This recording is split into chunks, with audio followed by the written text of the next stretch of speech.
Welcome to MIA2K, your ticket from Miami to Seoul. We're Kathy and Laura, and we're so happy you could join us today. You probably know us from, just kidding, you don't know us yet. We're just two Miami girls with obsessive fandom tendencies who fell into the inescapable void of Korean entertainment. And we're here to share our insights and spill all the tea only grown fans like us can enjoy. We've done all the research and acclimating so you don't have to. Before we begin, please make sure you're following us wherever you listen to your favorite podcast. And if you love visuals like us, you can watch us on our YouTube channel. We drop episodes with our hot and sunny takes every week. Hey guys. Hi. Before we start today's episode, we actually want to take a little bit of time to celebrate the fact that we just turned one yesterday, December 17th. So, yay. We kind of just want to say like a couple words. It's been an amazing year. I'm really thankful that we've been, able to do it for a whole year. Like a whole year for like humans doesn't seem like that much, but a year for something that is a hobby, like a side passion project, seems like a lot. Yeah. And I'm just so happy that we've been able to do it for a whole year and we still want to continue doing it. We recently just reached 1,000 listens, which... Well, they call it downloads in podcast world. So we have to be official professional podcasters. So yes, over 1,000 downloads. Hey. A couple of months ago. And it doesn't seem like a lot, but that's a lot. And that's not counting YouTube views. Right. So we're probably way, way closer to, over kind of like 3, maybe. Right. So it's like, wow, that many people are listening. We have listeners in like 25 countries, which like, what? Again, it's just like really insane. And I just feel really blessed and thankful that you guys are listening and joining our little community and liking what we're putting out in terms of content and everything. So thank you very much. Yeah, I can't believe it's been a year. Like, please, someone help wake me up, because like Laura said, looking ahead, a year is a lot. Looking back, a year seems like it went in a blink, but looking ahead is hard to think of, all the things that can happen in a year. So I can definitely say on behalf of both of us, like when we started this, we did not know what to expect. We just were like, let's take the WhatsApp to the pod and put all our crazy ideas and rambleness out there and see if anything sticks. And we never would have imagined the community that we have like gone into because of everyone who already was a fan of K-pop, K-dramas and everything in South Florida. So I'm so happy that we have so many friends that we can share these things with, and we go to K-pop concerts and we see people that we know, and it just feels so good. And yeah, so it's crazy. So yeah, just piggybacking off of Laura, thank you everyone so much for sticking around, for listening, for sharing, for commenting and engaging with us. Like whether you have known us for years or whether you just met us in the past year, whether you met us in the past day, we really are so grateful. And to everyone who constantly engages with us and knows how important it is to interact with us on social media and everywhere, because supporting small accounts is really important for the algorithm gods and all those things. Like we really, really appreciate the fact that all of you are so good with that, because we really need it. So thank you. And let's see what 2023 has in store for us. So I love that. Yeah. I'm excited. And with that said, today's episode, we're about to wrap up the season. So today's episode and the next one will be story times and more fun, anecdotal story sharing about things that we observed in South Korea. And today's episode will focus only on our Busan and Jeju story time anecdotes. And next episode, we'll have Seoul and Daegu. The first day, personally, I think we did way too much on the first day. But we didn't know it was going to be that much. I think it would have been too much regardless, just because of the jet lag. We went by the thing of trying to do 2 to 3, maybe 4 things in a day. We did 3 things that day, kind of all in all, if you consider the little neighborhoods that we went to. So it wasn't a crazy day in general. It was just a crazy first day with jet lag. Yeah. because we definitely were like about to pass out on some plaza in Like Nampo 5 p.m. at 5 p.m. fully. Yeah, that plaza was So yeah, we real. we didn't do an inordinate amount of things. It was just a lot for our first day for how tired we were. We just walked a lot that day. We Like, I did. feel like we walked a lot every day, but that day just felt like a lot more walking than usual. Yeah, well, I mean, it was more than usual for sure, at least for me, because I'm not really walking in my suburbs in Pembroke Pines, South Florida. So definitely, it was a very big shock that those first couple of days, and my body got used to it. So Yeah. yeah, It was a lot, but overall, it was a nice first day. Like, we didn't have any weird interactions with people. no, I think we actually had some really nice ones, yeah. considering it was our first day and we were kind of worried about how people would treat us. Yeah, we had in once we got off the bus in Gamcheon Village, we went to a store to get some water, and it was kind of like one old man that was serving the store, and then another like his friend, I guess, was just there chilling in the back. And I went with straight hair to Korea just for the first day because I had it straightened from before. But Laura and I had both recently just gotten our hair dyed, and a lot of people asked if like we just dye our hair red, and it's like no, we always dye our hair red. It's just like we did it both at the same time for once, so it looked very similar. Yeah. And people were asking us if we were sisters. Like that man at the store were like, are you guys sisters? And we're like, no, we're friends, but also yes, sure, why not? So yeah, people thought we were related, which was funny because we both had like Little Mermaid red hair, which is not natural to start with. So no, that's not how it works to be sisters. But sure, why not? Why Yeah, not? our hairs were not naturally colored at all. No, Laura looked like a Pidgeotto Pokemon with like the flaming red and the orange like tones like all around.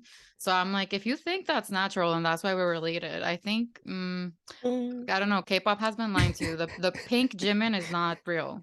not Cotton real. candy pink is not a real color.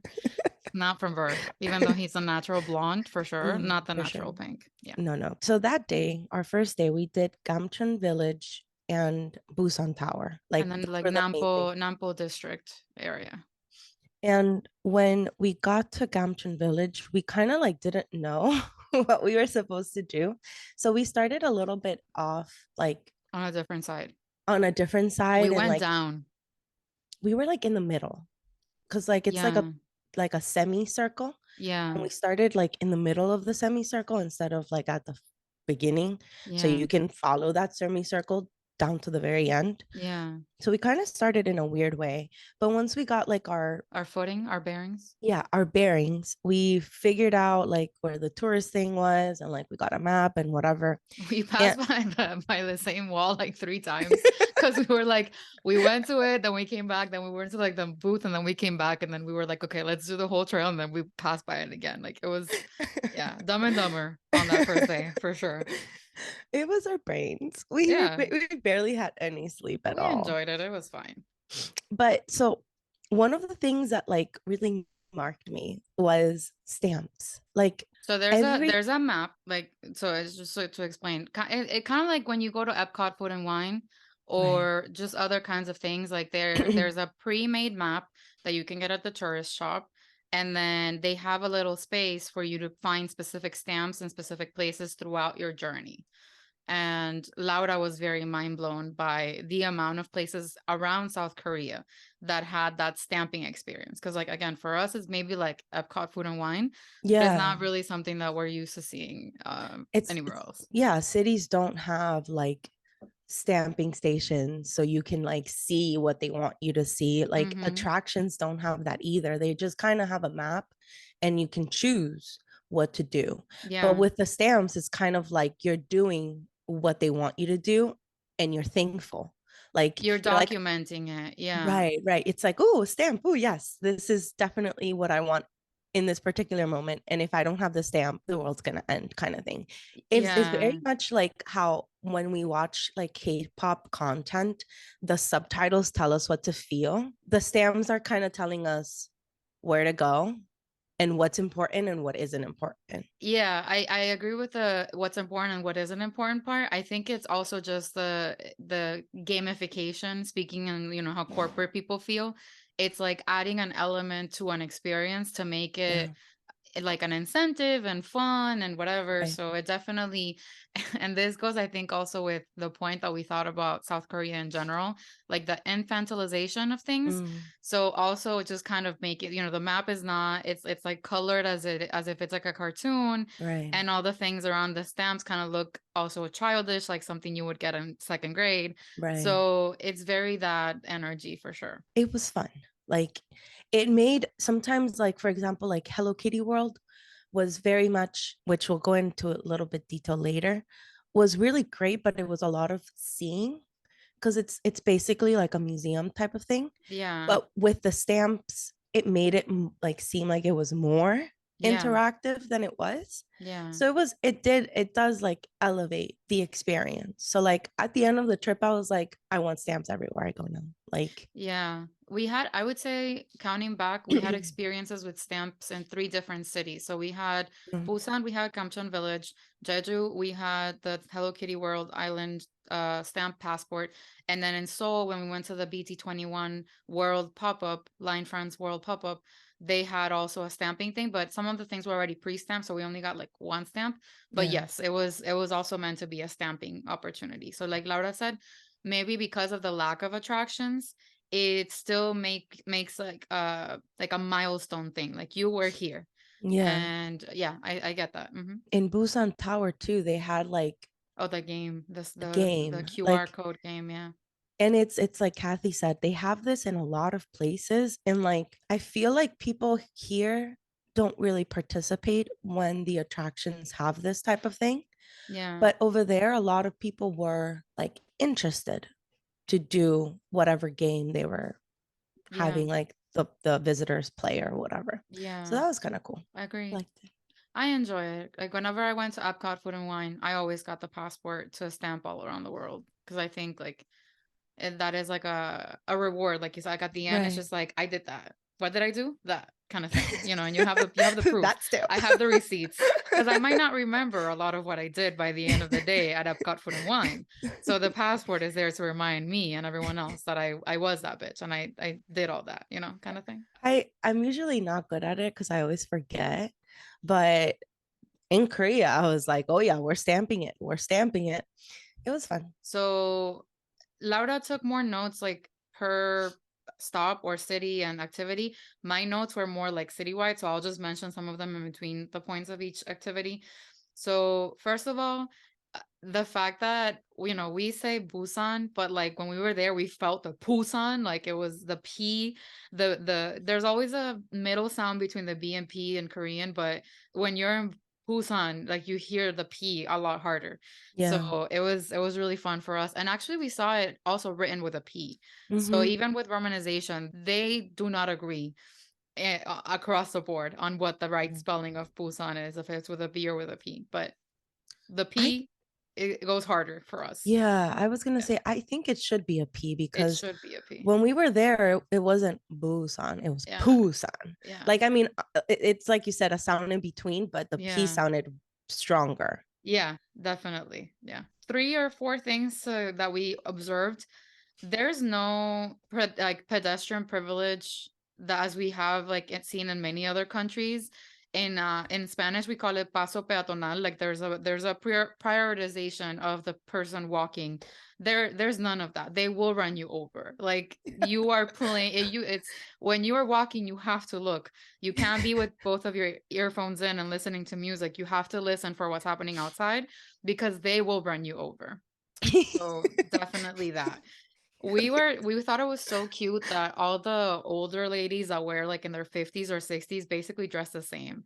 It's very cute that they have like a uniform or like an outfit that they all kind of like agree on, with like the sweater or sweater vest with like a floral or striped shirt, long sleeve underneath, their long white pants, their visors, and then like their little clog type of shoes or sneakers, and some of them with their little cart from shopping at the market that they had. Like it was really really cute that they had like a uniform, and they all had like the same perm, that it was Same. like I don't know at what point in life they were told like this is the hair, and then everyone said yes, and then they all have the same hair. It was so cute.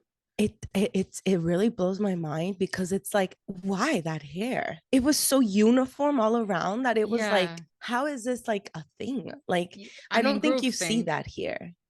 Oh, that's No, true. here there's a lot more individuality, and let me show you a different side of myself, only myself. There Right. they were like generationally, let us show Yeah. you our talents together. Yeah. So yeah, It that was was very cute. another thing.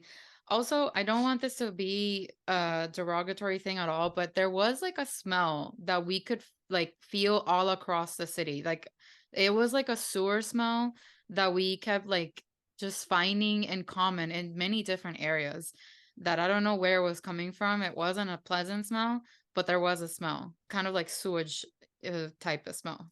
And it wasn't just one city. We smelled it in all the cities. I remember Busan. Like Busan was the one that really like whether we were in Kamcheon or Nampo or Hyundai or wherever we were, everywhere in Busan, I smelled that smell.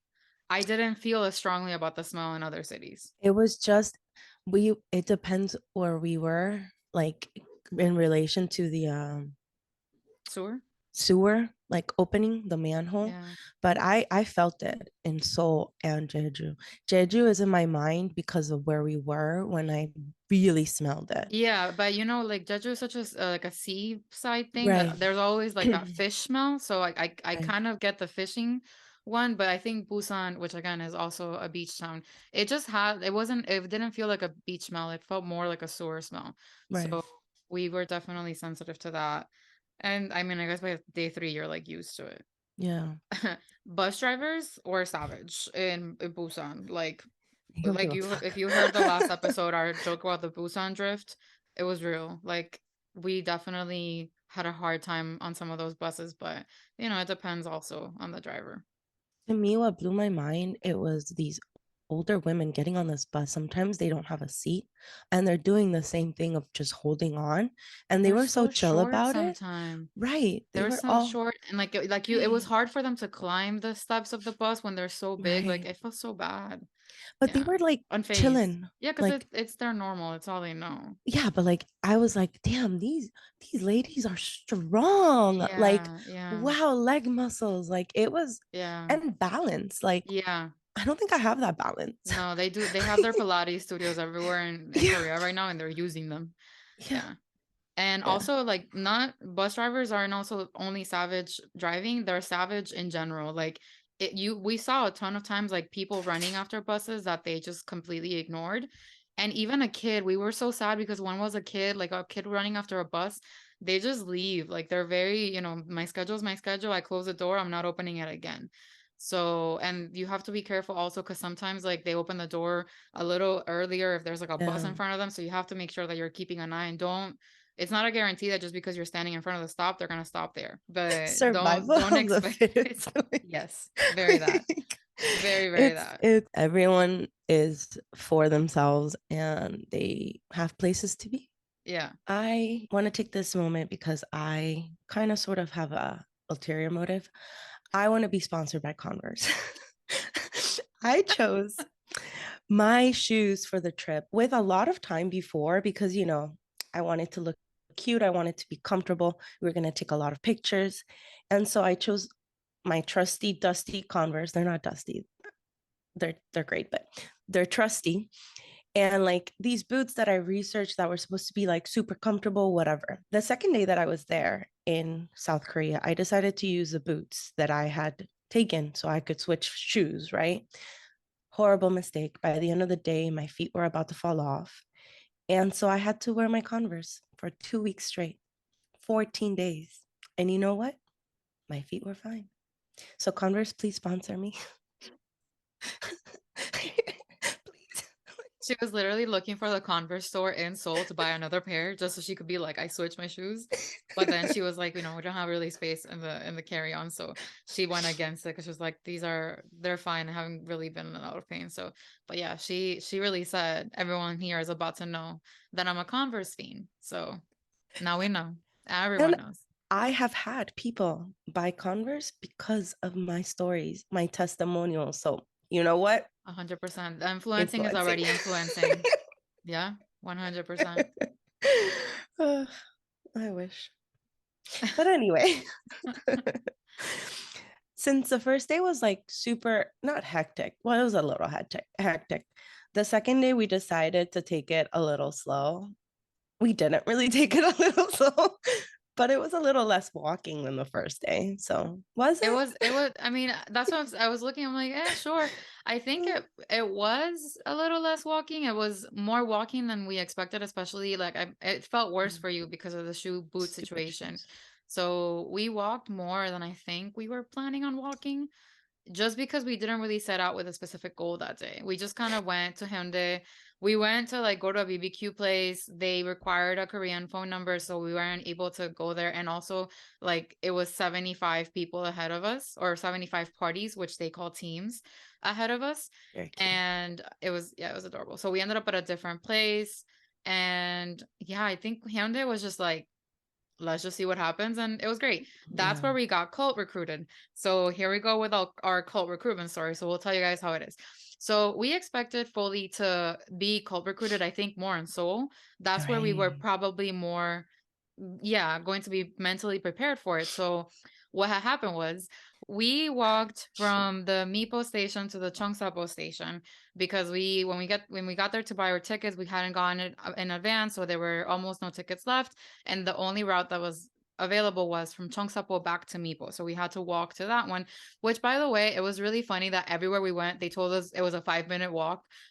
Everyone just like, they love to say that the walk is 5 minutes. It's like the first English thing that comes to their head. It's like, oh, 5-minute walk.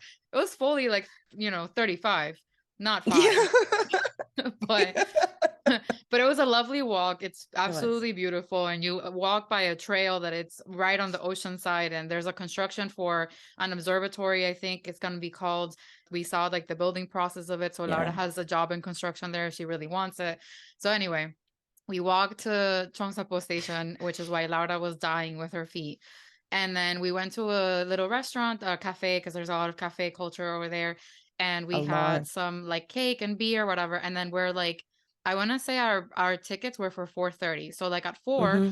or just before, we left the cafe to go towards the station, but it was too early. So we're like, let's wait outside, but there's no benches. So we just found like some random steps somewhere, and we're like, they might kick us out because these are like the front steps to like a store, but we'll just like sit here until they kick us out, so just to rest our Right. feet. So we're sitting there. Go ahead. And not a lot of Korean people do that. Like Yeah, they're we fine were, walking. We're just tired. yeah, we were, I think we were no, there was another couple of foreigners that also sat, but I don't think that's something that a Korean person would do. Right. It's not very common for them to just sit on the floor because it's disgusting. Not the floor, but the steps where people step on. So we sat there, and then we're kind of like paranoid that someone's gonna come tell us to get up, right? But we're just like sitting there. So then this girl comes up to us, lovely girl, really pretty hair, really well dressed. She's like, "Hey," a Korean girl, clearly a Korean girl. She's like, "Hey, is this a bus stop?" And we're both like, no, sorry, like we're about to like be told to like get up. We're like, no, we don't really know. Like, I think the bus station's across the street or like down there, whatever. And she's like, oh, where are you guys from? And we're like, oh, we're from the US. And I don't know what was going through your mind, Laura, because at that point I wasn't really thinking cult in that moment. I was just excited to have like a nice person talk to us, which is how I should have known it was a cult recruitment moment, because that's what they told everyone. I I was just questioning why she was talking to us and Right. asking questions that were so obvious, but I didn't think cult either. I don't know what I thought, but I was like, why is she asking us about the bus stop? Like we could literally see the bus stop in front of us. So Yeah, it's kind of yeah. like, is she also a foreigner? At first I thought she was a foreigner because her English was pretty good. So I thought maybe Yeah. she was like American, or like it was American because she had the American accent. So Yeah, I was like, yeah, okay, yeah. maybe she's just as lost as we are. Right. But never did it occur to me it was a cult until until Yeah. later. I remember, it's just like so funny because you see all the TikToks in advance and you are so prepared, but then when it's happening in real time, I blank out. Like I for one blank out. Maybe not everyone does, but like I saw so many TikToks, like they were like, if a Korean person is nice to you and is trying to talk to you, they're gonna recruit you into a cult, so you need to run. So that's that. I knew that. I saw all the TikToks. I was prepared, but in that moment, Not in my head. So yeah, so she's talking to us and she's like, "Oh, where are you guys from?" We're like, "Oh, we're from the US." And she's like, "Oh, that's cool." And like, "How long have you been here?" And we're like 24 hours because it was literally our second day. And she's like, "Oh my God." And she's like, "And what are you doing?" And we're like, "Oh, we're just waiting for the sky capsule at the Cheongsepo station to go back to Mipo." And she's like, "Oh, that's really cool." And then I'm not really sure. I think I asked her about dinner before she gave us the business cards. Yeah. But because I was just like, "Oh, I'm gonna like take advantage of this moment." Like we hadn't really done a lot of research about Hyundai. Like we're just like, well, like whatever happens, happens. So it was one of those days. And I was like, "Oh, so what is, what place do you recommend for dinner? Because we've had really good food, but like, what do you recommend?" And she's like, "Well, the Busan specialty." Oh, because I asked her, I'm like, "Are you from here?" And which is when we all got more confused that she was asking Yeah. us about the bus stop. She's like, "Yeah, I'm from here and whatever." So I was like, "Okay, what do you recommend for dinner?"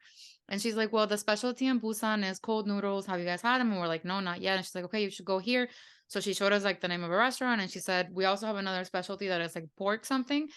But I'm not a pork person, so I didn't really pay attention to that one. And I was like, oh, "Okay, cool. Cold noodles it is." And then, yeah, and she's like, "Well, what are you guys doing tonight or whatever later?" And we're like, "The place that you're sending us to, probably we're gonna go to dinner." And she's like, "Well, if you have time." And then she pulls out the business cards, and I think we both were like, "Oh, we should have known. We should have known." So there we were. Overall, Both though, recruited. she wasn't super pushy It about wasn't it. pushy at all, at all. So I mean, it could have been worse, but 100%. Yeah. it was. She's. I mean, honestly, I'm sure she gets a lot of recruits. She was very good at it. But like, if I agree. But my thing was, you're there for such a limited time that when someone comes with any sort of like religious activity, like, do you really have time to say yes to go to the religious thing? I don't know. Maybe. Unless you're like, maybe if you're traveling on some eat, pray, love thing and you're looking for a sign and someone comes with a business card, you're like, "This is my moment." Yeah, Maybe. But for maybe. us, like, even if we wanted to like get to know her and become friendly with her to see if like we wanted to hang out, like, with what time? We didn't really have It's that much true. time. It's So, true. yeah, so that was our one and only cult recruitment experience in South Korea. And we did have a couple of people try to approach us nicely in Seoul, but by that point we knew to run. You're We like, were not. nope. I was like, "No, not this, not here." So yeah, we just ran away from those. But yeah, the nice girls in Busan, look out for those too, for sure. But they do give really good recommendations for food. So. Listen, if I gotta get recruited, that for me personally, because I'm very picky with food, for me, that was my best meal in the entire trip to South Korea. So I would like to thank the cult recruiter organization for training her so well and her taste because it was on point. Best That was pretty recommendation. good. The food was super cheap. The service was good. It was really good. It was my best meal in all of the Korea trip. And most people don't look out for cold noodles when it's cold outside. Mm-hmm. Like everyone else that was in that restaurant was having Like the dumplings or braised beef the too. warm dishes. Yeah. Yeah, so we were really one of the only ones having cold noodles in a Yeah. cold night Yeah. in Busan. Yeah. But it was pretty good. I liked it. It was really good. I I lived my best. We started our ice cream agenda in this particular day. By we, she means her. Yes.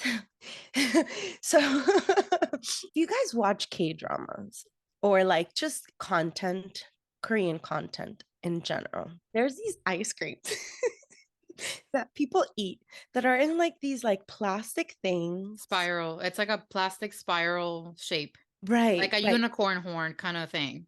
Yeah, and then like you have to like you eat it by like pushing it out of the spiral, and it's like it's a very distinct ice cream that I had been seeing for years. And it was one of the things that I really wanted to try. So every time we went to a convenience store, I wanted to see if the ice creams were there. Laura didn't inform me of this agenda at all. We were just like, she was always like, "I want ice cream," and I was like, "Okay, queen, pop off, like, let's go to." But I didn't know what she was looking for until literally the last day, and I didn't know she was looking for it, the motive, the reason, the look. I could have helped her, but I didn't know. She just went and grabbed some ice cream, and she tried a bunch of different ones. I think I only wanted to try two, but yeah, her ice cream agenda was packed. And I was not aware of it, so I wasn't able to help on the chase. That's why I said it was all her. I never have I mean, I have ice cream sometimes, but on this trip, I think I had an ice cream every single day. Like Yeah. it was it was a lot, but it was great. I had a good time. They have some good ice cream flavors for sure. They do. They do. And they have a lot of variety as well. They do. So the two ice creams that I wanted to try before the trip were the Malona, which I think I could have had it here, but I just wanted Yeah. to have it there. So I had never had it before. And I personally really liked it. I had it that day in Hyundai. And the other ice cream that I wanted to try was the abomination atrocity of the corn chocolate ice cream that John Jungkook likes. That is like apparently his favorite ice cream from what he said in that Run BTS episode. And let me tell you, sir, I don't get it. I tried it in Jeju. I was not impressed. I took a bite and I said, "What in the fucking fuck is this?" And I think I had like two bites just because at first it's a lot of the barquilla, like the cookie, the wafer, Yeah. and then it takes a while to get to it. Like I had heard that there was corn in there, and I'm like, corn with chocolate Actual doesn't corn. math. Like I heard this, and I was like, how is this going to work? It doesn't. The answer is that it does not work.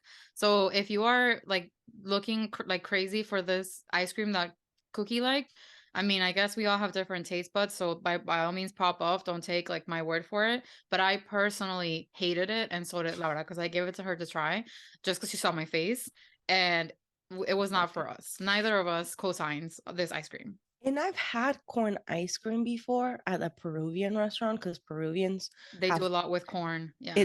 right, Like and it was chicha. good then, but this particular one, it was just you got attacked by so many different textures and flavors that Yeah. it was like too It much. reminded me, so I never, it's funny that it reminded me of this because I've never had it before, but we used to watch a lot of the test kitchen from Bon Appetit before it dissolved Mhm. and, went to shit. So Claire Saffitz used to recreate existing things. So she recreated these like Choco Taco ice creams that I think were discontinued. Yeah. And she was talking about how like it was tricky to get the texture of the wafer right because once you put the ice cream in there, it gets kind of soggy and all Yeah. these things. So it reminded me of that. Again, it's something that I've Yeah. never even tried. I just saw a video of it. So the wafer is kind of weird because it's like toasty but not toasty and with soggy and whatever. And then inside there's like chocolate, which is kind of like not the most flavorful chocolate I've ever tried ice cream in my life. And then there's like corn kernels Yeah. inside the chocolate. And I'm just like, no, please stop immediately. So I don't get it. I didn't get it. And it's not for me. It was a vibe. Yeah. Not our That's vibe. where my ice cream hunt ended. Swiftly. Swiftly. Yeah. But the rest of the ice cream was really good. Yeah. I only tried the Malona one, so I can speak positively about that one, and that's it. I tried this one that looked like the fish pastries. The Bongo Pang. It was delicious. Aside from the ice cream agenda, I also was in a beer agenda. She was. But I'm always in a beer agenda when I go on trips, to be quite honest. Like every time we do something, I'm like, I could have a beer right now. Laura wakes up in the middle of a trip and she's like, it's time for beer. Like, oh, sleeping was such a burden, and I spent so much energy in my sleep that I need to have a beer right now. So we pretty much ended our days in Busan on a beach with soju. Yeah. And Chilsung cider. Yes, ma'am. And it was great. I think we finished our days like every single day with one bottle of soju in Busan. Well, we're drinkers. That's clearly. But Laura was definitely like craving beer throughout the day. Throughout the day for sure. So for our third day in Busan, we also didn't have anything planned. We didn't. We just wanted to go to Jimin's dad's cafe, and that was it. That was really it. So we kind of looked at our map, and like we mentioned, we had like things split by areas. So we looked at the map, but it was close to Jimin's dad's cafe, and we kind of just picked or what we had left to like explore in Busan from like our prior interests. Yeah. And so we chose to go to Ikite and oh my god, the other beach. Oryukdo Islets and the Guangali Beach. Eso. So that's what we did this day. I was telling Kathy. So we went to Jimin's dad cafe first because coffee, hunger, breakfast. It's called Magnate, everyone, for your reference. I was telling Kathy that it surprised me the location. Yeah, because it wasn't easy. It wasn't that it was hard to get to, but there wasn't like a subway line. You had to take the bus or Yeah, walk. So it was kind of like out of the way in terms of like where the tourist places are. for sure. So that was kind of unexpected, I guess. I thought it would be a little bit more closer to some of the attractions Yeah, because the main selling point is that it is Jimin's dad's cafe, right? right. But it was just in like a normal neighborhood. Yeah, it's on the mountain. It's like you have and you definitely should take the bus and not walk because it's up a hill. So definitely Right. no subway access. Like that made sense. But it was also like I don't know, from all the videos that I had seen of people going to it, it almost felt like it was like at the top of something with like nothing else around. And it Mm, definitely is like surrounded by buildings and things and it's kind of like almost hard to like look at it and find it. Like I don't know right, how to explain it, but it's definitely not the centerpiece of the street, right, if you will. Yeah, I get right, what you mean. Laura was definitely when she told me that I was like, I know what you're talking about. You're onto right. something. Yeah. I was very shook. We went on a Monday, I think. Yeah. So that Monday. was really good because it was pretty much empty. Like Mm-hmm. there were some people there, but it wasn't super super packed, which was good because we got to like sit in a table that we wanted and like enjoy just being Didn't there. feel rushed or anything. Right. Another thing that also surprised me was the decor. Yeah. Like again, the main attraction is that it's Jimin's dad's cafe. So I thought like in the US, when it's something like that, they try to do the decorations based on that. Like they try to capitalize on that, right? Sure. And this one, the only thing they really had was because it had just been Jimin's birthday the month before, they had a table with like gifts that fans had brought for him. But aside from that, besides that one painting that they had there of Jimin, Yeah. like it was just a normal cafe. Right. Which I appreciated because again it's like, we all know that like his dad is not trying to make a profit off of his son's fame. Like he doesn't need to try because everyone already is like go to Jimin's dad's cafe on Right. TikTok. So everyone's doing the promotion for him. But yeah, it's definitely not like screaming like poraje, it's very like much like this is my business and my son just happens to be the most perfect human alive and like Yeah. you can come here and pretend that like you're 6 degrees of separation from my family if you want to. But Right. yeah, other than that, it's not really like Jimin-fied like it could be. Right. It's not, I guess, how Americans do Would exploit tourism. it. Yeah. Right. Americans and honestly Colombians too. Like, Yeah, Latin Americans in general like will right. exploit the shit out of anything like that Right. for sure. And so that was nice, but also I wasn't, I guess, expecting that. I don't know. Yeah. He had a lot of Andy Warhol prints. It did have a good like vibe to it. Yeah. Nice picture opportunities throughout the place. Very nice. Mm. And the food was good. The coffee was delicious. Yeah. I like the sandwich that I had, and your cheese thing was really good too. And the dessert, the strawberry Oh tiramisu was yeah. really good.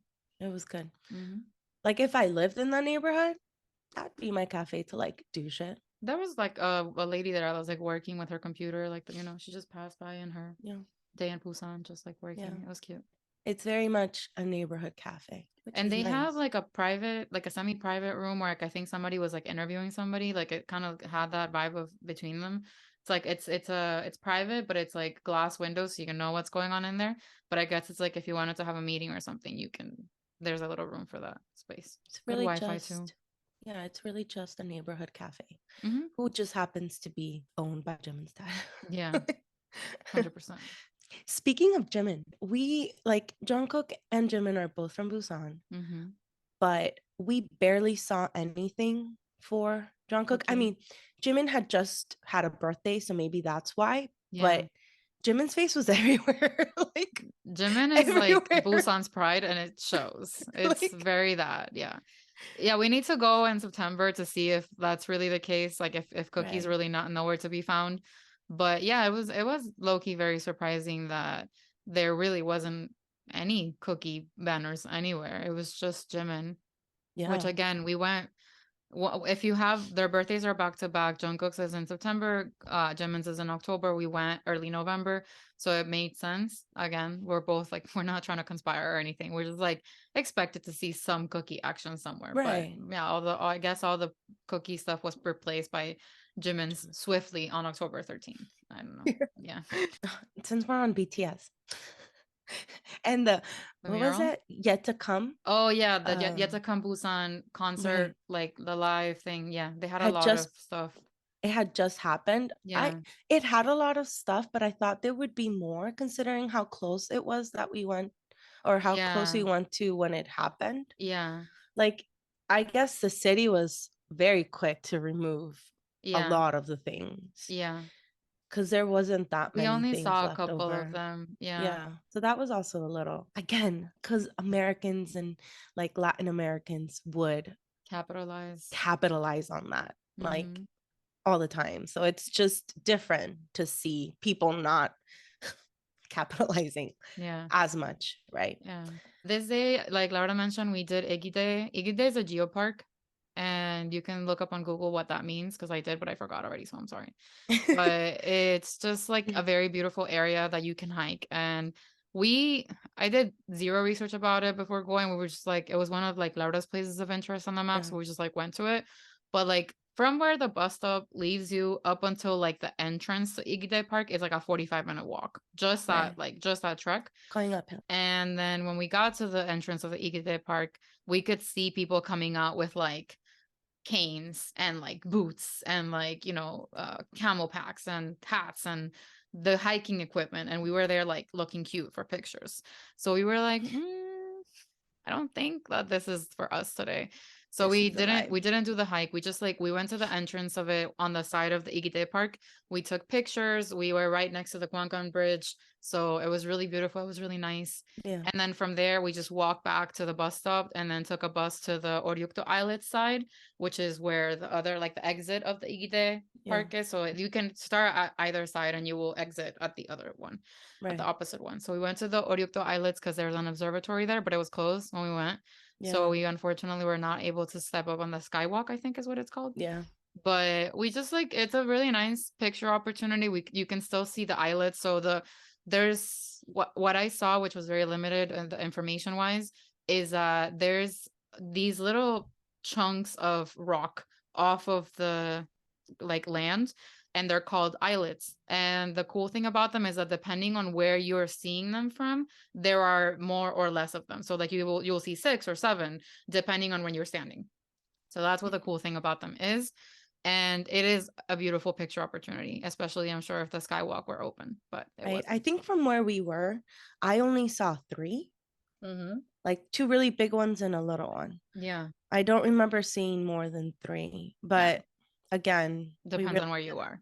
right. But it was pretty. And then from there, we went to Kwangali Beach. And then the really funny thing that I remember from Kwangali is that we were walking around. So again, you see and hear about all these things in advance and you think you know, but when you see it, it really hits you in the face. So one of the things that I saw a lot of, or we both like were laughing at in Kwangali Beach is the whole like couple stressing alike situation. Like specifically that day, it was like from head to toe uniform. Like, and if you're not having a photo shoot and if you're not holding each other's hands to the points that they turn purple, are you even together? Kind of thing. The Like answer it is no. was the answer is Not no. in Korea. Like spoiler alert, no. So we saw a lot of that day. We saw like a couple riding a scooter together where they like barely fit and they were tiny like already to begin with. So it was just like, the toxicity is in the air is really what it is. It's just a difference in culture for sure, but it was interesting to witness it firsthand. Right, because we had seen it, like in K-dramas and all that stuff. Like we know it's a thing, Hmm. like we know, but it's very different actually seeing it in person. Yeah, And it impacts you. Oh yeah, and wow. like in general, talking about couples, like we know people in the US go on dates, right? Like we Yeah, know. But when you're out and about, they're not so easy. Like you can't just see a couple and be like, oh, obviously on a date. yeah, Like it's more like, I guess they could be on a date, but they could just be like together. talking, right? But over there, you you can tell people are on a date, and people date a lot. Like, I don't know how to explain it. Like, yeah, like it's part of the whole conversation that we had about how they do a lot of internal tourism. So for example, we went to the Hyundai Sky Capsules, right? And you expect to see a lot of tourists there, but no, Laura and I were like up, I don't know, maybe in the 5% of tourists that there were. yeah, The majority of people were couples on dates or like little right, groups of friends that were there. So there's a very strong date culture and a culture for doing cool things and dates on dates right. so that you can have pictures to post on the ground kind of thing. But you see, that day was a Saturday, so like dates, okay, makes sense. But when we Sure, went to sure. Gongali It Beach, was it was a Monday. Monday, Yeah. and they were still dressed to the nines Yeah. going on dates. Like, I live in a very touristy part of Miami, and there's stuff going on every single day of the week. Like, people Yeah. don't care because they're on vacation, It's they're having lit. a good time. Yeah. But it's not so obvious that people are on dates. Like, it was the absolute cutest though, because Yeah. like seeing them like dressed to the nines, just going to the beach to take pictures, and like the guy being obviously like overly loving and overtly like, here, like, let me hold your stuff. Oh, here, let's take a picture. And Yeah. like, Yeah. just like the Flowers, the cute flowers. yes, like just the cute interactions gave Yeah. me life, because Yeah. we don't really see that here. Like, when Ryan and I go out and we notice that we're wearing the same clothes, we're like, no, we gotta change. Like, this isn't okay. This isn't okay. Like, The difference. so it's just like, it's interesting to see. Yeah. Very. I also like the fact that just Koreans in general take a lot of pictures, Mm-hmm. because I didn't feel like people were judging us because we were taking pictures. Like, Yeah, you don't necessarily look like a tourist because you're taking right. pictures because they are taking pictures themselves. Like they go So to many. Guangali Beach to have little photo shoots with like the letters and the bridge in the back. It's very common for like the whole beach to be packed with people from Korea trying to show themselves living their best lives. Right. And I thought it was cute and funny. Like I thought if I were living in South Korea, like if I were a South Korean living there, and I was like, what can I show the people of the gram today? How can I stunt on them, them girls? And be like, you know what? I'm gonna go to Guangali today and just like the sunset and surf and give the children what they need. And yeah, it was like cute because you could see like they left their house to come take this picture kind of thing. Yeah. So yeah, it's very different. I think. I mean, I don't know. I know that there's a lot of influencing going on in Miami as well. We don't partake in that. Yeah, but it's different because Mm-hmm. they're influencing, but everybody around them is judging. There's a couple of Instagram accounts that are like about Miami and Uh-huh. about Miami living. Yeah. And you always see people like posting stories about some influencer influencing. And Yeah. it's like, ha ha ha ha, they're influencing, right? It's like, Right. You're oh making my fun God, of like, oh, them. you're doing that. Yeah. When everybody does it, but like doing it obviously, it's like, ugh, ugh. Yeah. Yeah. But over there, it's like everyone's doing it, and it's not like, it's like, oh yeah, I'm gonna do it too. So Yeah. it wasn't It's different. It definitely hits right. different. Yeah. And like everyone poses for pictures. So Mm-hmm. again, it's not weird to see people thinking of the picture and posing for the picture. And taking a Here, million pictures. right, like the little hearts, like the finger hearts, the hand hearts, the Yeah. cheek hearts. It's not just like teenagers, it's little children, grandmas, middle-aged people, like people in their 20s. Everyone is doing the poses. So it Yeah. just feels like, yeah, I can do what I want. It's cool. Yeah, that day at Oryukdo, like we didn't ask for pictures. We didn't feel comfortable asking anyone for pictures because we didn't know how to ask. Even if we knew, I'm a very shy person. I don't like to ask people or feel like I'm bothering someone, so I wouldn't have asked. And Laura is not a picture person, so I don't think she would Mm. approach someone to take a picture of us either, even though she felt more comfortable asking for things if we actually needed them. So, but we had the fortune that some Korean ladies in a couple of different cities like just saw us together, and they came up to us and like in Korean they said, do you want me to take a picture of you? And then I gave them my phone, and then Laura and I posed, and then they would tell us like hatta hatta, and it was just like the cutest thing because he's like, older ladies that look like they were probably in their 50s or 60s, I don't know, were just like telling us to do hearts like this or like over our heads or like all the hearts, and we were just like grateful, and then we would offer to take the picture of them. Again, zero uh language crossover. Like we basically spoke in English. Like I would say maybe like thank you or whatever in Korean, or like hana dulce, like the only things that we know from like listening to the songs and watching the shows that are easy enough, but that's it. And they just like, Korean to English, just it's really wonderful how much body language is the same all across the world, that you know enough to be able to help each other or communicate in action. So yeah, we had that. And I shouldn't have said and, but I always say and also when things don't really have any connection to each other, but whatever. At least you know yourself. Self-awareness is key. This day was the only day that we could say we were catcalled. Oh, yeah. I forgot about that. Yes. But like, it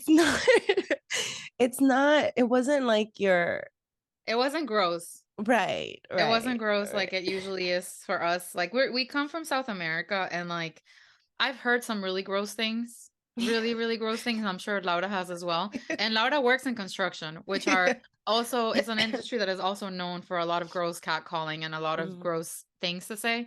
So yeah, I've heard a lot of really disgusting things, which we wouldn't have understood them anyway. But when we went to Igide Park, we were walking again from the bus stop to the entrance of the park, and we passed by a little restaurant by a convenience store, and there were like 3 older Korean men. They were probably in their 50s or 40s. I don't know, because I think they were a little bit older. Yeah, I'm sure they were older because they look younger over there. So they're probably 95, but they just look 50. Yeah. So but we were walking by, and Laura and I both were like full faces of makeup on every day, like feeling our oats. Like we were trying to like look cute for these pictures. So yeah, we look good. And we just like passed by, and I heard the man say "aramdao," like, which means like beautiful something. And they said it with that voice that older men use when they see younger women like meet. And we were both like, not this. But also, sure, why not? Another experience in South Korea. Yeah. Check. So that was the only day, like Laura said, that we got catcalled. Continuing with the catcalling. People in South Korea look, and they look a lot. Yeah, this was one of the questions that we got also from like our friends and on Instagram about the staring situation.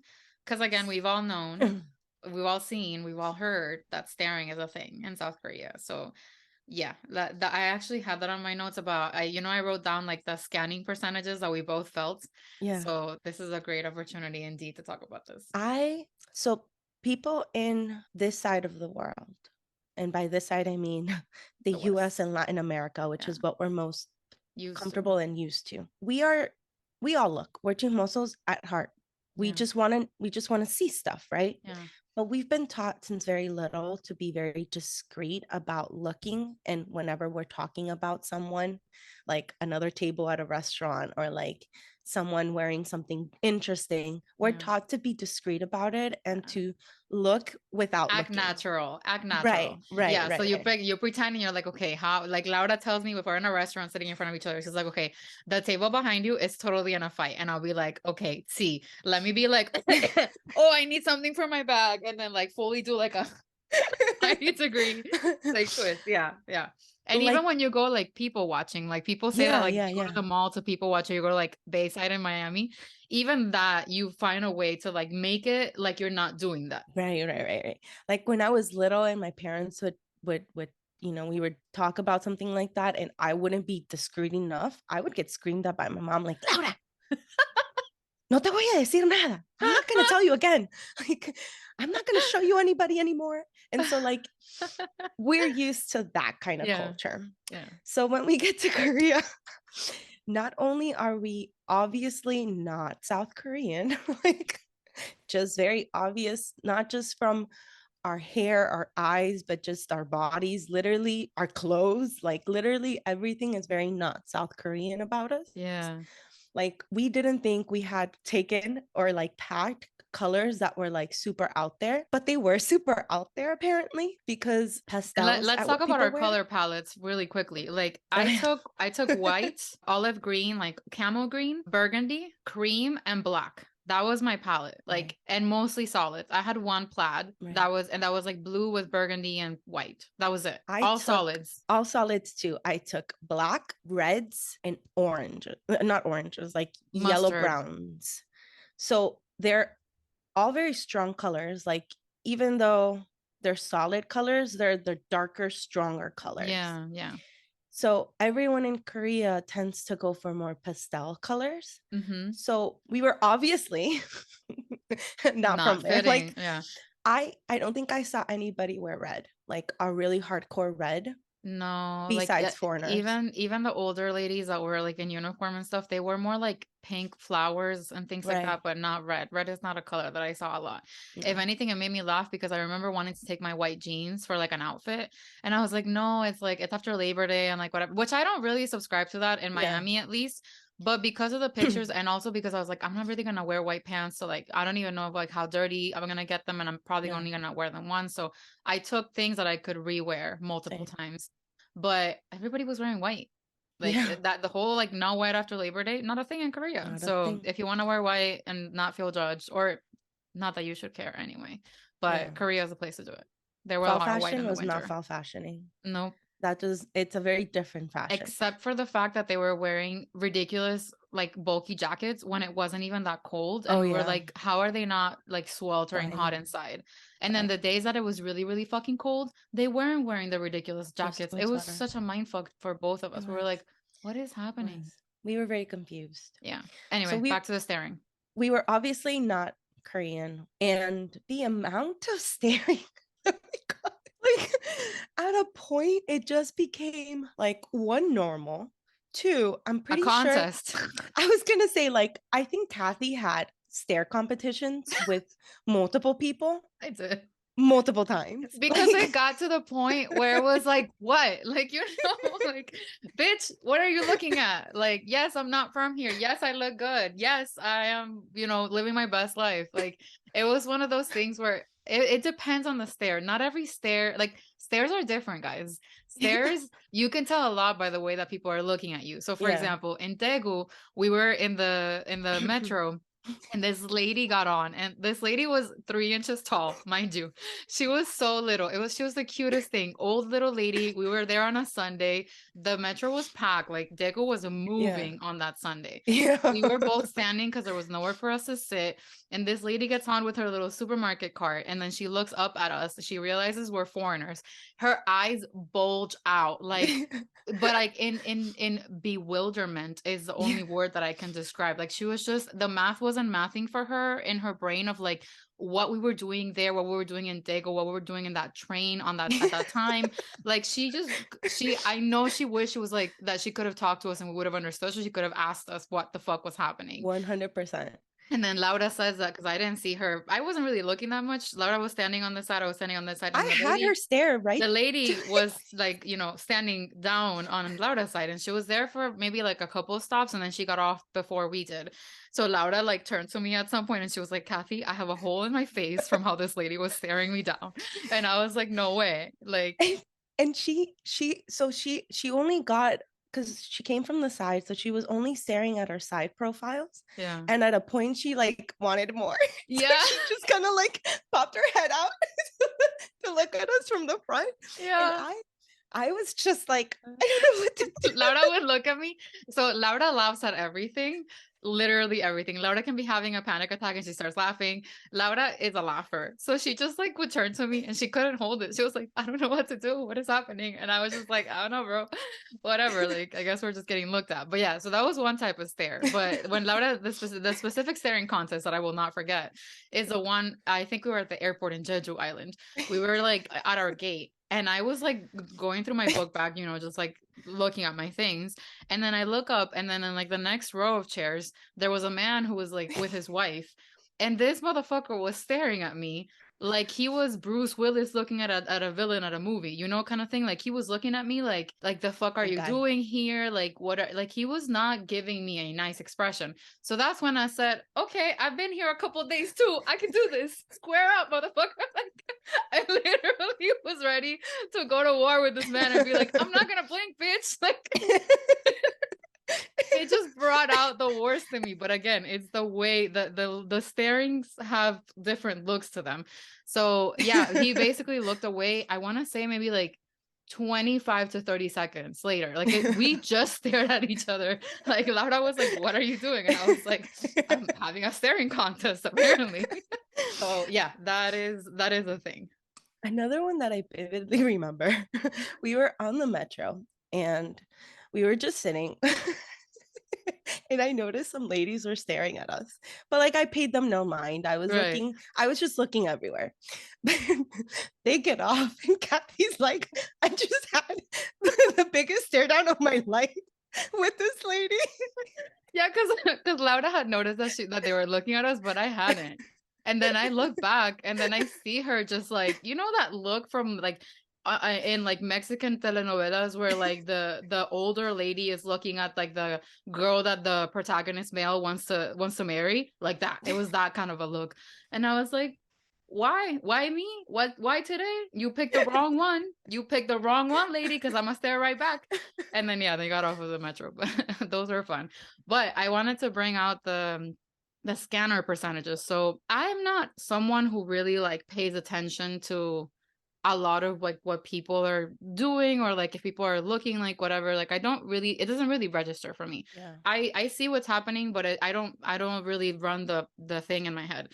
Laura is more of like an observant and like Ultra aware. immediately analyzes what's going on, and she's like tells me what's happening, and I was like, oh really, like I didn't notice.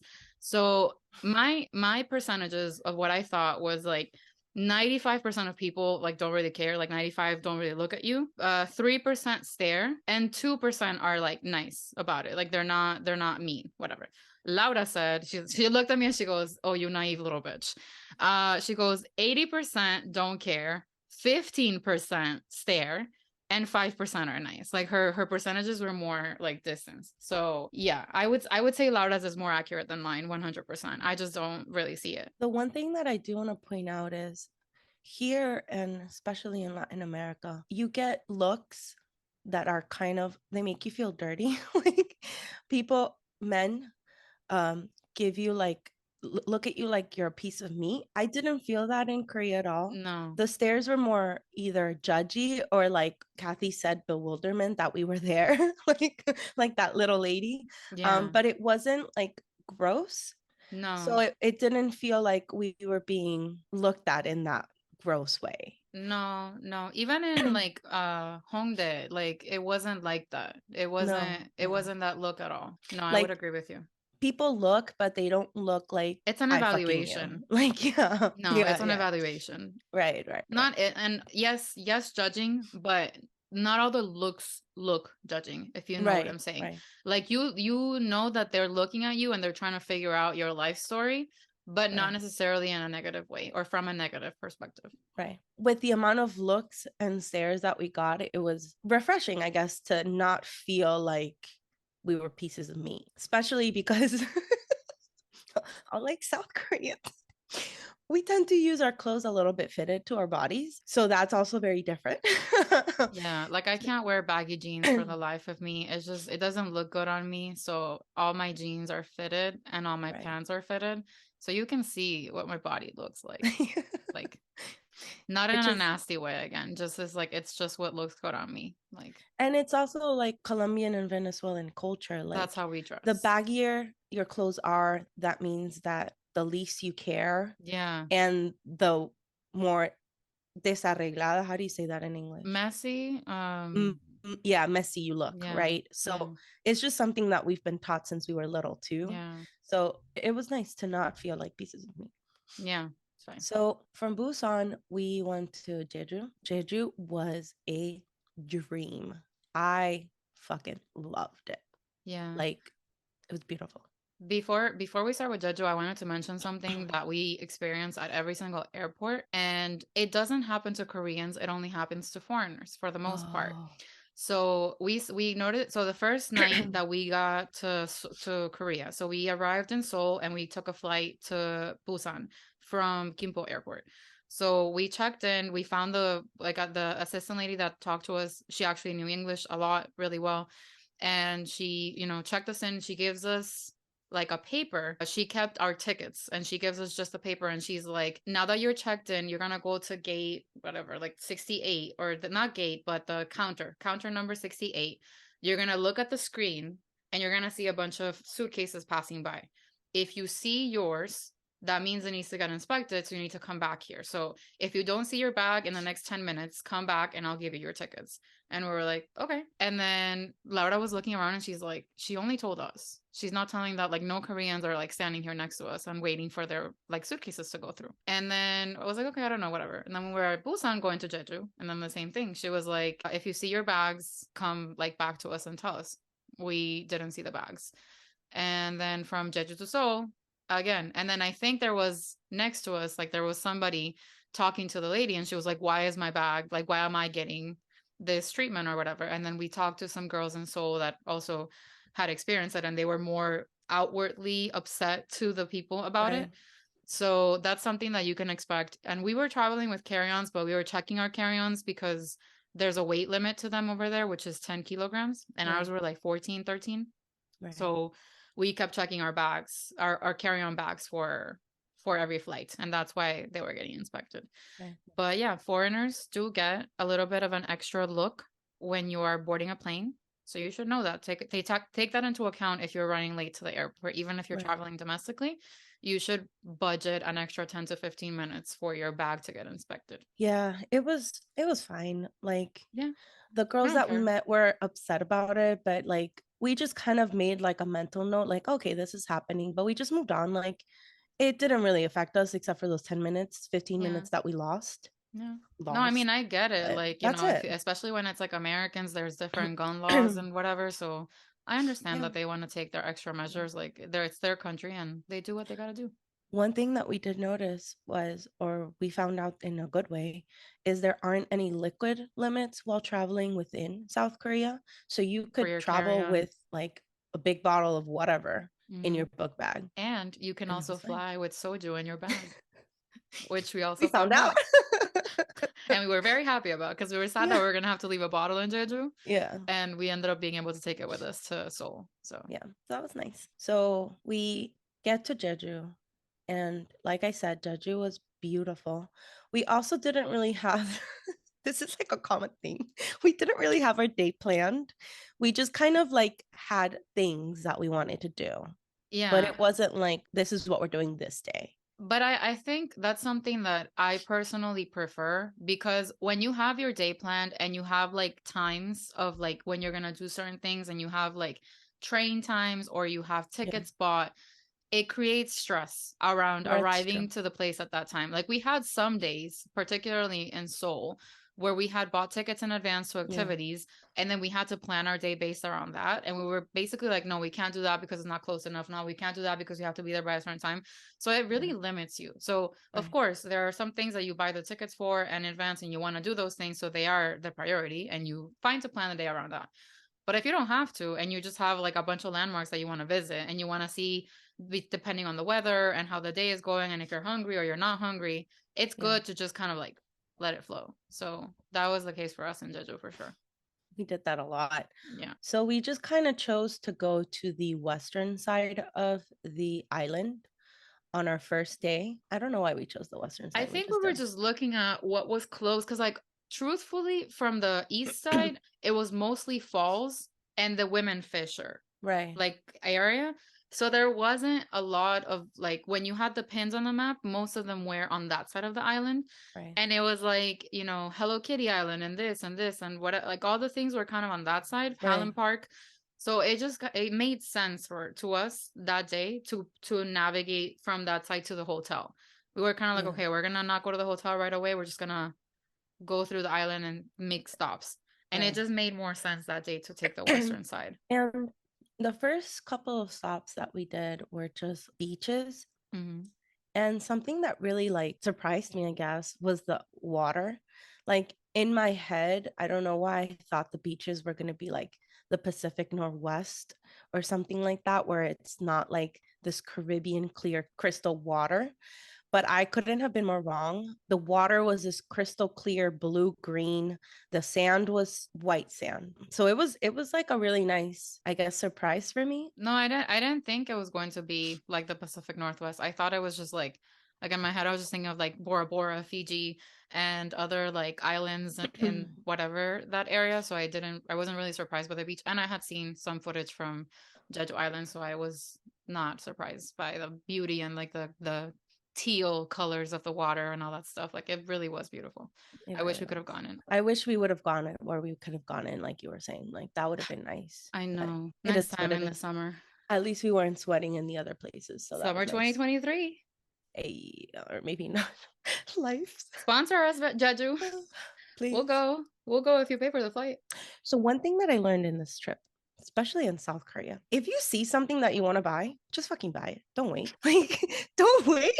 Like, it happened to us where we were like, oh no, we'll get it later. We'll get it here. And like, there was no later. That was it. And it sucked. Like, yeah, we missed out on some opportunities because I think like the base for us is probably Miami and Colombia. Like in Colombia, if you see something at the beach, you're going to see it at the airport. So you don't have to buy it at the beach. It might be a little bit more pricey at the airport, but at the exchange rate, like it's fine. It's not a big change. Yeah. So I think we expected to kind of have that similar experience, but we didn't. It wasn't like that. There wasn't really multiple opportunities to get something in multiple places. Like you go to the place, they have that for sale. That's a specialty, and that's where they sell it, and that's it. Yeah. Yeah. Unless it's like an olive young, it's you're screwed. Like, yeah. If you want something, just fucking get it. even then, because we're not really talking only about like souvenirs. Like for example, I gave myself a 2nd-degree burn in Jeju, right? So all throughout Seoul, I went to like a pharmacy and I would buy like a type of bandage to like try to wear it, right? But I wouldn't buy too many because I didn't know how they were gonna work. And I didn't know if I was going to like them and if they were going to just work well with my skin. Fucking joke's on me because I went to literally like 5 different pharmacies and they all had different bandages. I never had the same bandage on again because I could never find them. And the size of my burn was pretty big. So I had to, a lot of pharmacies didn't even have like that size of a bandage. So it was a fucking mission. Like it was, you don't know if you should buy 10 of them because you don't know if they're going to work for you and they're pretty pricey. And then you don't know if you should buy like, you know, enough to like cover you for a couple days because you don't know when the next pharmacy you're going to find with the right bandages are. So yeah, it definitely, if you see something that you like, buy it on the spot and buy as many as you need because you might not find it again. And don't burn yourself in Jeju is my advice personally. So the hotel in Jeju, we kind of found randomly. We were looking at like Airbnbs and cabins and that kind of stuff. And I don't remember how I got to this particular hotel in Expedia, but it came up for me and like I saw that they had jacuzzis in every single room. So I was like, okay, this is a little bit more expensive, but we're only going to be there for 2 nights. Yeah, we were looking at a lot of different places, and when we did the research for hotels, like we both had like a side of the spreadsheet, and we were like, "This is what I found. What do you think?" And originally, Laura had found something in this like so in the not Sowipo in the Jeju city, and I was like, "I don't want to stay in the city. Like, no." I was like, "I found this other place by the beach," and then she was like, "Well, I don't like that place, but I'll look in that area." So then she found the hotel. And yeah, we're like, yeah, it's, you know, we're being pretty good about the spending on hotels and the rest of the cities, but it's only 2 nights here, so I think we can go like a little bit higher than we've gone everywhere else. And yeah, and honestly, it wasn't that expensive. It was only like 120 a night. So like it was more expensive that we had spent in other cities, but it really was a nice hotel. Like the bathroom was super nice. Like the bidet was the best bidet we had in all the hotels. It had like marble, like the hotel was kind of confused. I was gonna say the hotel had an identity crisis and it hired multiple different decorators like every 2 weeks, I think, and then each decorator put their own personal like touch on the hotel because the hotel had like Greek vibes on one side, Egyptian vibes on another side, 60s deco on one other side. Like the eras were eraing throughout the hotel. So, but it was nice. It wasn't like, it was a nice hotel. Like they just, you know, they tried their hardest. They really did. And they were like, stay in your lane. Why one lane when you can have all of the lanes? So yeah, and it had a lot of different styles mixed in. So, but the rooms were spacious and they actually did have room service, which was nice. And the food was really good, actually. Right. And the portions were huge. The room was big, like I said, so we had space we each had our space for our stuff, luggage, and and then like the balcony was pretty big. There was an actual jacuzzi for 2 people in each room because we had to change rooms because our first room smelled like cigarettes. So like it was a nice hotel. It's just the decorating wasn't it. The architecturing was all over the place. You have multiple experiences when you walk into the hotel. You like look at the garden and you see like the Greek and Egyptian vibe, and you're like, okay. And then you walk in and then you see like Art Deco situation, and then you like go Italian to the lobby and then Renaissance. it's like Great Gatsby Roaring Twenties. Like it's jarring to go from room to room. So yeah. But everyone was super nice. And Yeah. like, if you want a comfortable hotel, I would definitely recommend it, especially for the I would stay jacuzzi. there again. Yeah, and the view in general, like And the the view morning, is the beautiful. sunrise Oof, is oof. breathtaking.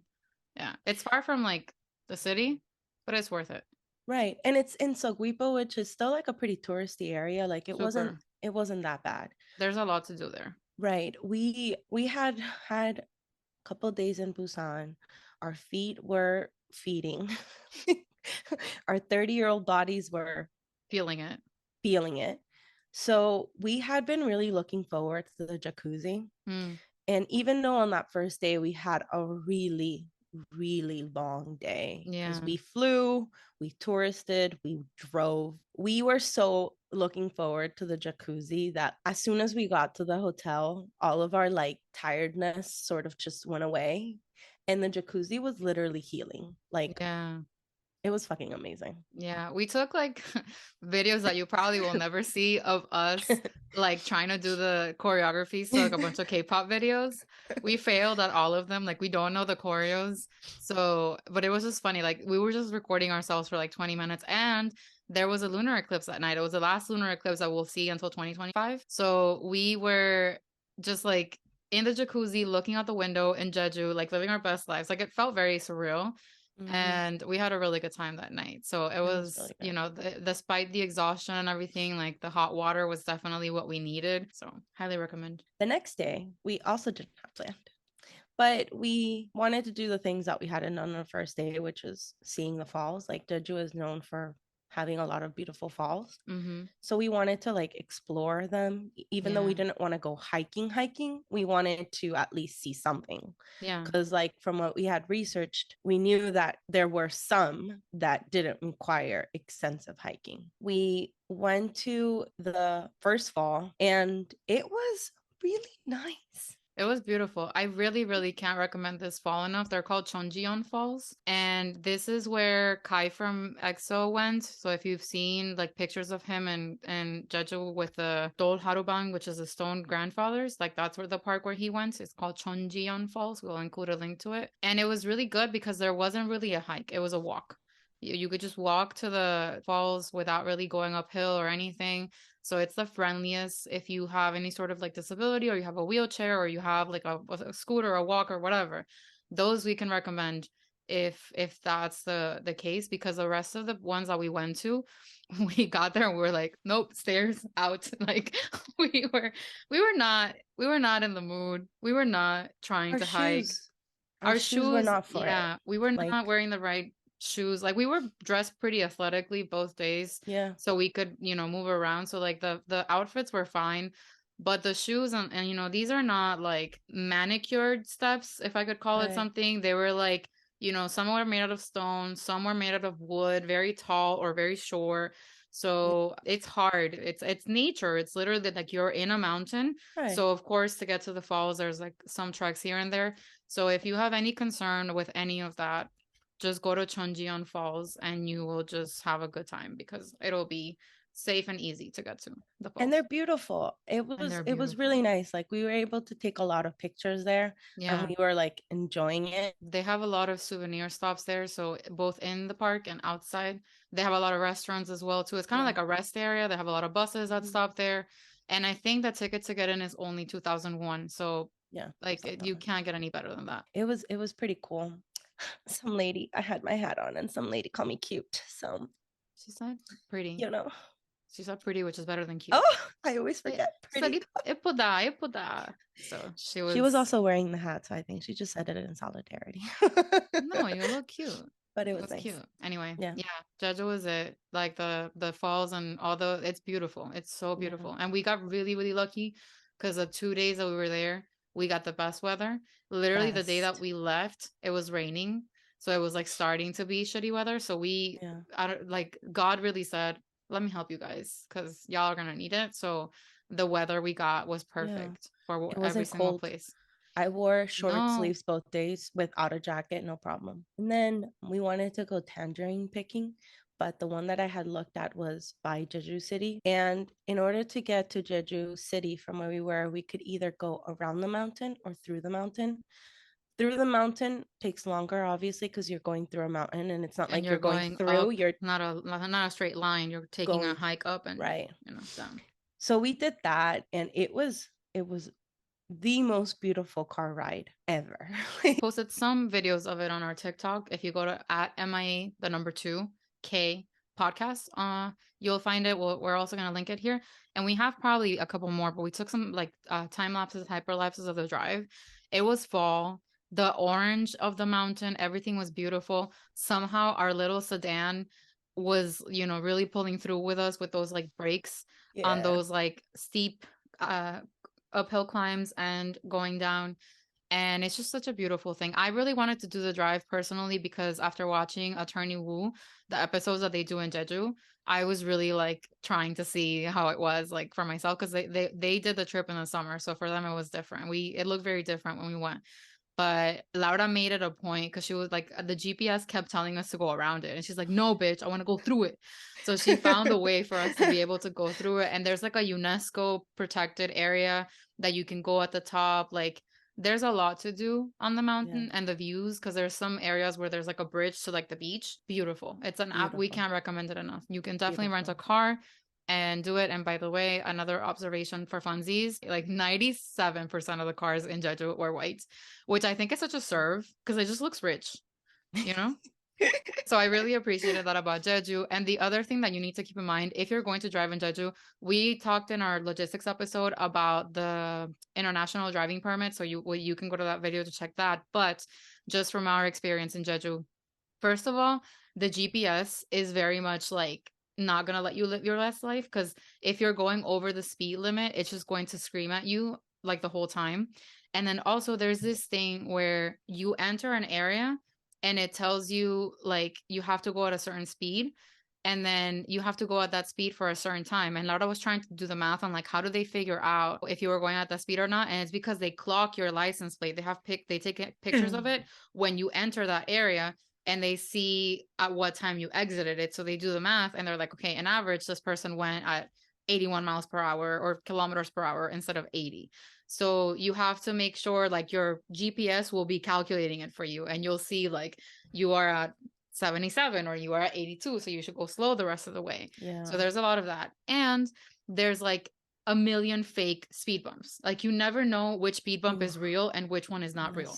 So they have the paint on the floor for like a speed bump and it looks like an optical illusion and you look from like 100 feet ahead and you're like, is that a real one or not? And you don't know whether to slow down or not. So you obviously look at the car in front of you to see what they do.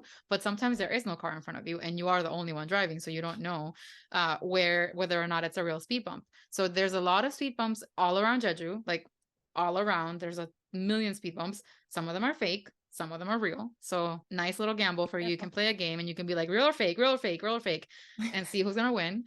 And what else was there? Yeah, that's pretty much it. Like the GPS screaming at you, the speed bumps, and the counting of the average time. So if you're gonna drive in Jeju, don't Jeju drift. Go be a responsible person because there are quite a lot of ways in which they limit how wild you can get even on the highway. And it's very tempting to go crazy because the locals drive like they're crazy. But they can live with their consequences. As a foreigner, I wouldn't advise that for you. Yeah, because it's always better to not get in the bad side of the law when you travel internationally. 100%.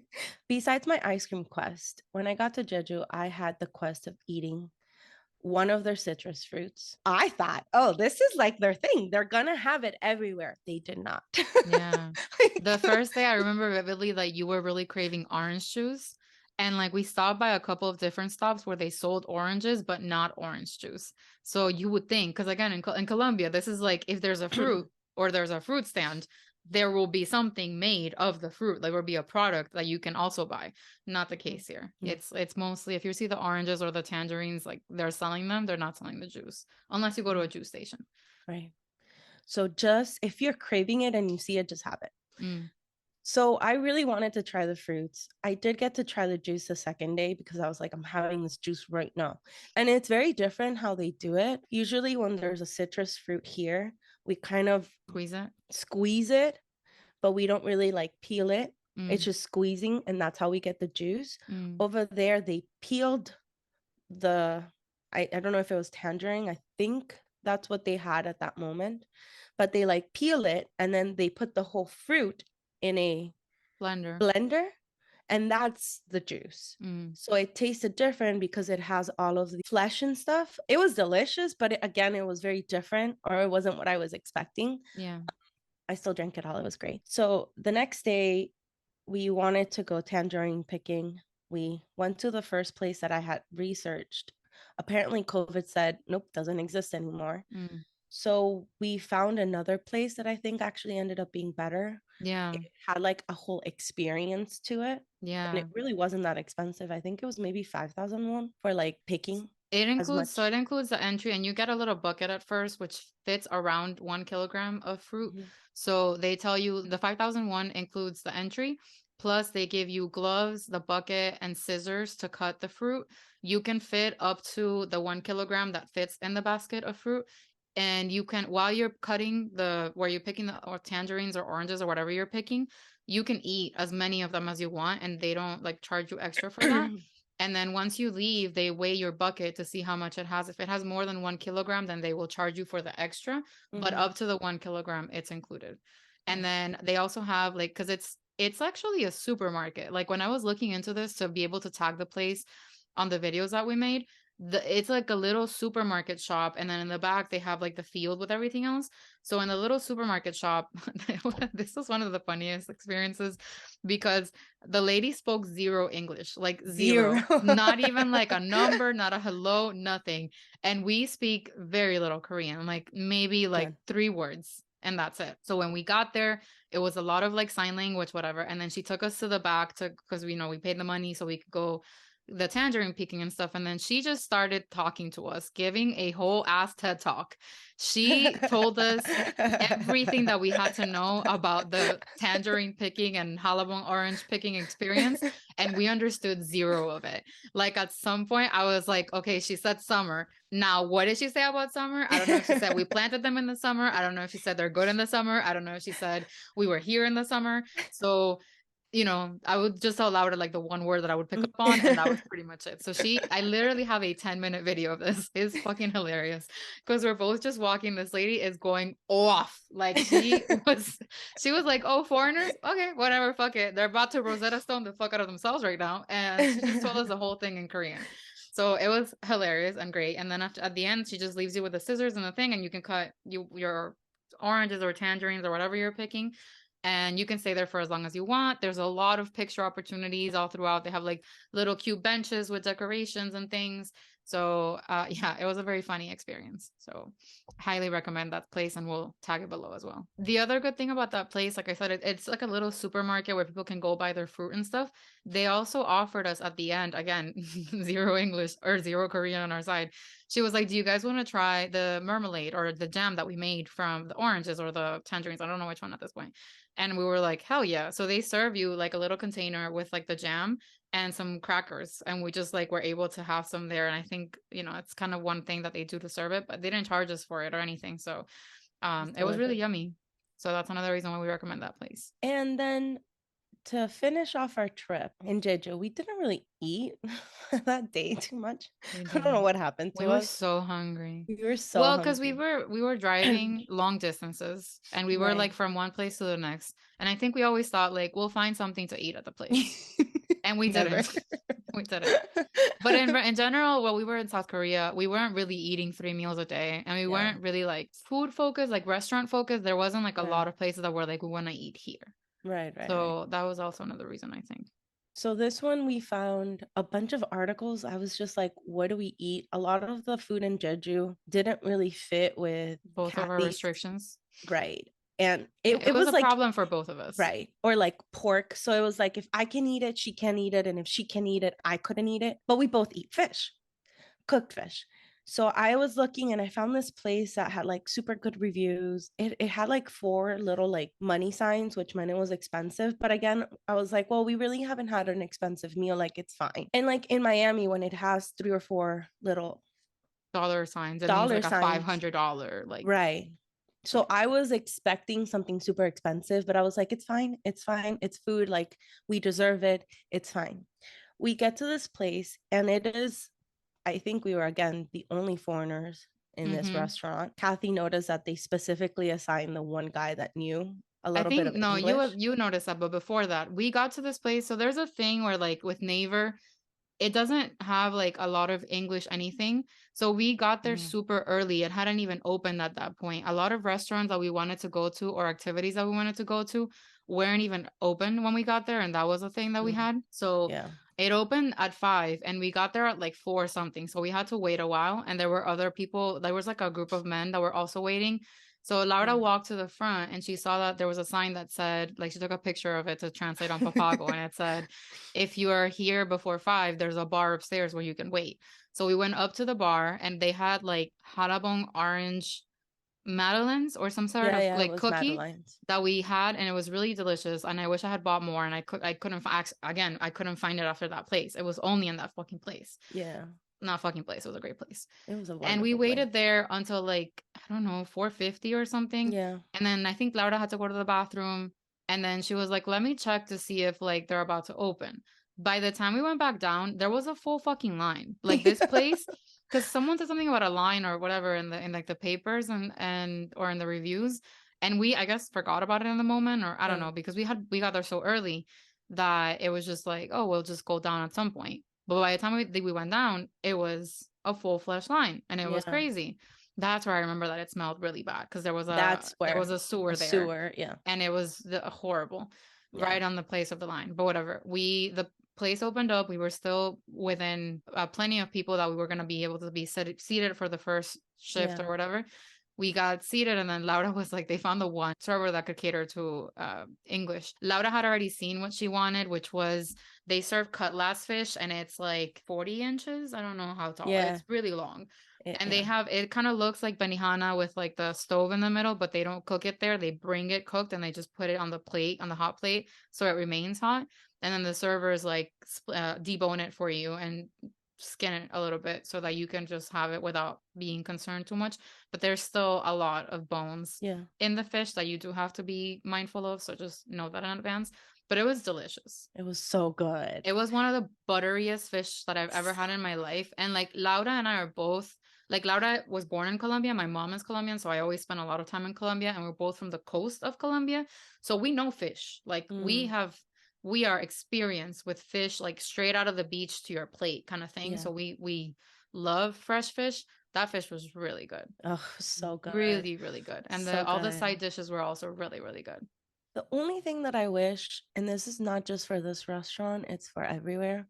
I wish, and this is really just for international people, I wish they would tell you what the side dishes were, because I have a lot of food allergies, and I couldn't really know what they were. So it was kind of like inspecting it and then Like a hoping, lottery. Yeah. yeah, hoping everything was fine. Yeah. So if it looked like shellfish or seafood, I wouldn't eat it. Yeah. But then again, a lot of things didn't look like they were seafood, and then they were. So Yeah. I just wish there was somewhere what they would tell you what it is for foreigners, but I mean, it's their own country. They don't have to. Yeah. I just wish there was. Yeah, but that restaurant, the name of the restaurant, by the way, we haven't mentioned it, is Chunshim. That's a really, really, really good restaurant. It was, again, one of the next best meals that we had the entire trip. I would say that's top 3. It was one in Daegu, one in Busan, this one in Jeju, and then we had the Michelin one in Seoul. We actually ate at 2 Michelin star places in Seoul. The noodle place in Myeongdong. That was pretty good. Oh, that was pretty good. I had dumplings. You had The noodles. Yeah. The dumplings were really good. So I guess that really concludes our time in Busan and Jeju. Yeah. One of the things that I do, I just remembered it. So a lot of people in like South Korea smoke. The thing about the smoking culture though is it produces people to be really phlegmy, and they let you know. I definitely wanted to mention this because we saw a TikTok about it after we came back. Yeah. So yeah, this is the thing, as I mentioned before, I'm not very observant necessarily. But the one time that Laura and I were both on the same page was when these men were clearing their throats. I wouldn't have connected it to smoking, to be honest with you. I just thought men were gross because that's just normal. But in every single city that we went to, it doesn't matter how long we were there for. It was a very loud clearing of the throat, followed by an expulsion of what came up from the throat. Right. And it was disgusting. And it literally would stop us in our tracks.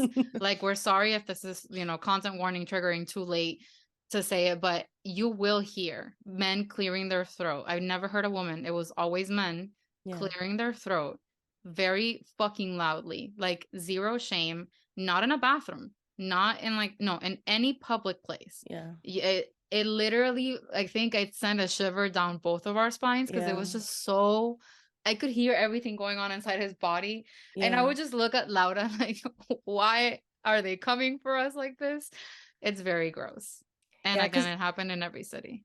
Again, here, that's something that we're taught we shouldn't do. Yeah. So people don't do it. Even if they feel like they want to, you don't hear it too much. Yeah. So it was like a little bit different to what we're used to in terms of sounds. Yeah. So it was a lot. And I mean, I don't know if it's tied to smoking, but I think that's the reason why. Because I do know smokers tend to have, Sure. Yeah. lung I things wouldn't going on. Assume. I would just, whatever the reason is, it's gross. And it's a lot for someone who's not used to it. So just be mindful that you might be hearing a lot of that. And it's okay. Just pretend you didn't. Yeah. I would say wear earphones, but we told you not to at the beginning of the episode because you need to hear what's going on around you.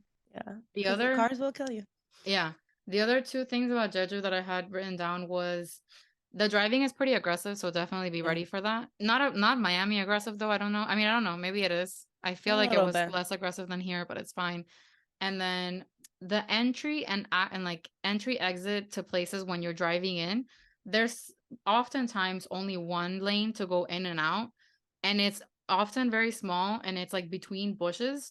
So when you're reaching your destination, definitely drive slowly because you might miss it and have to turn around multiple times.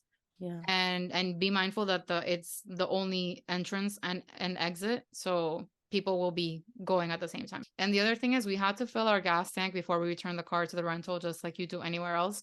And it was really funny because the guy kept asking us like, how much do you want to fill? And we're like full, like the full, whatever the full tank is. And he didn't really get us with the full. So I just said like 35,001, whatever. And then I think it was like enough, or we asked for more. I don't know. We asked for more. Because once we said 35, I think it finally dawned on him that we were returning the car and we needed it full. Yeah. So we get to 35 and he's like, turn on the car. And we're like, but you're putting gas. Yeah. So he's like, it's fine. Turn on the car. So they don't care if you're turning on the car while you're putting gas in it. I was like, well, this is how I die. Boom. But we didn't. So we turned on the car and it wasn't full. So he's like, okay, I'll put some more in. Yeah. And then actually, I think we said 20 because the final thing was 35,000. Yes, we paid 35,000. So I think we probably said like 20,001. He put in 20,000. It wasn't enough. So he said, turn on the car, filled it to the top. It ended up being 35,000. Yeah. So there are gas attendants in Jeju. And I don't know if in all of Korea, but we can speak about Jeju. Right. And they didn't know what full meant. It wasn't really a concept of that. They ask you how much money do you want to put in gas. Yeah. So, and if it's your car, you know how much it takes, but it wasn't our car, so we had no idea. And I think that was it for my notes. Yeah. So thank you guys. We hope you enjoyed this episode of our adventures in Busan and Jeju. We will be back next week with our adventures in Seoul and Daegu. And we hope you enjoy that. And then we'll be done for the year and we'll be done with season 2. And we will again link below the main highlight places that we mentioned during the episode so you can check them out as well directly. And if you have any questions, feel free to reach out to us in any of our social media. It's always at MIA2K Podcast, MIA2K Podcast. That's it. Thank you. Bye. Bye. Thank you so much for listening to this episode of the MIA2K Podcast. We have lots of great content coming up ahead. So please don't forget to follow and subscribe to our show on Apple Podcasts and Spotify. And if you enjoyed our episodes, please rate us 5 stars. And for the real-time tea, follow us on Instagram, Twitter, TikTok, and Facebook by searching for @MIA2K Podcast. Dale, bye.